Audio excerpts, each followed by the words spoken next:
नमस्कार। भारत में पटाखे जलाने का प्रचलन बढ़ता जा रहा है और अनेक बार हम किसी बात को ठीक से बगैर जाने और समझे उस चीज़ों को अपने जीवन में अपना लेते हैं। ठीक इसी प्रकार से पटाखा भी है। इस समय हमारे यहाँ दीपावली के समय पटाखे बजते हैं, शादी के समय पटाखे बजते हैं, छठ के पर्व पर पटाखे बजते हैं, गणेश पूजा पर पटाखे बजते हैं। लेकिन हम इस पटाखे के बारे में जानते नहीं, यह जो बारूद होता है पटाखे के अंदर,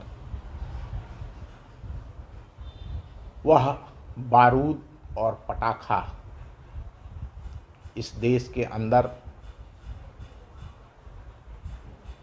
चंगेज खां, उस चंगेज जानते हैं जिसने भारत पर आक्रमण किया था, 1526 ईस्वी में चंगेज खां का बेटा बाबर लेके आया था।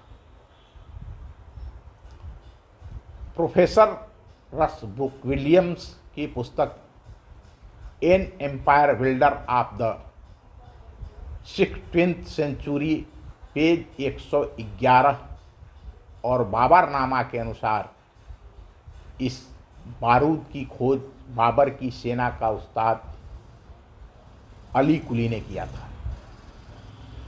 यह एक तुर्क बाबर की सेना में तोपची था और उसी ने इस बारूद की खोज किया था। इस बारूद की बदौलत ही 16 मार्च 1527 ईस्वी को बाबर की सेना ने मेवाड़ के राजा महाराज राणा सांगा और भारत के राजपूत राजाओं की सेना को परास्त कर भारत में मुगलिया साम्राज्य की नींव रखी थी। भारत की धरती पर पहली बार आतिशबाजी और पटाखे छोड़ने का काम बाबर की सेना ने किया था।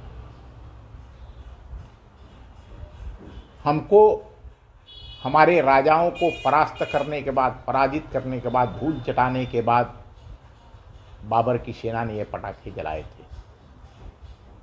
जब खनुआ के मैदान में हिंदू राजाओं के नरमुंडों का पिरामिड सजा करके मंगोलों ने बाबर को गाजी की उपाधि से नवाजा, तो बाबरनामा के अनुवादक विवरित पेज 90 पर बाबर ने लिखा है कि हमारे 10,000 बहादुर मंगोलों ने हिंदू राजाओं की 2 लाख सैनिकों की सेना को परास्त कर दिया और वह सभी काफिर हिंदू राजा मारे गए।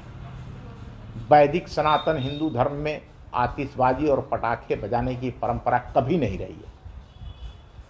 पूर्व काल में पटाखे केवल मुहर्रम पर मंगोलिया खून के मुसलमान छोड़ते थे। इस पटाखे को बनाने की कला भी वही जानते थे। इसका व्यापार बढ़ाने के लिए उन्होंने सबसे पहले हिंदुस्तान के धर्मांतरित हिंदुओं से मुस्लिम बने मुसलमानों को इसको बनाने की कला सिखाई और मुस्लिम शादियों में पटाखे छोड़ने का दबाव बनाया। आज से मात्र 40-50 साल पहले तक केवल मुस्लिम बिरादरी की बारात में और मुहर्रम पर पटाखे बजाने की परंपरा थी। जो लोग 60-70 साल के हैं उनको ठीक से पता है, वो जानते थे कि जब कोई पटाखा छूटता था तो कहते कोई मुसलमान की बारात जा रही। लेकिन